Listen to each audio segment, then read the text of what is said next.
बच के bro. Next target you. तो बोलना चाहेगा पवन? किसको बोले रहे? करण ब्लॉगर को। करण बोला होगा रील और पोशाक बोल रहा था मैं। हाँ भाई वही वही। अरे माधव जो उसका गाढ़ और शकल देख के लगता दोनों जुड़वा है। और क्या? किसका? करण ब्लॉग। अरे बाप रे, इतना गंदा रोस्ट मारेगा बाहर।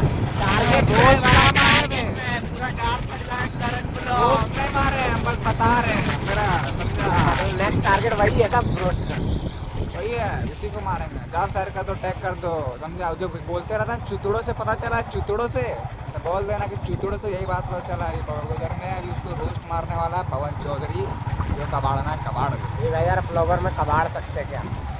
1000 फॉलोवर मेरा 1.5 लाख का गांड फाड़ने में दम रखता है। हाँ ये भाई। तो वीडियो देखा होगा, लेकिन मेरा दिमाग में चलता है ना, 1000 फॉलोवर में 1 मिलियन को भी गांड फाड़ने में दम रखता है, समझा। चल हटा हटा, कैमरा हटा।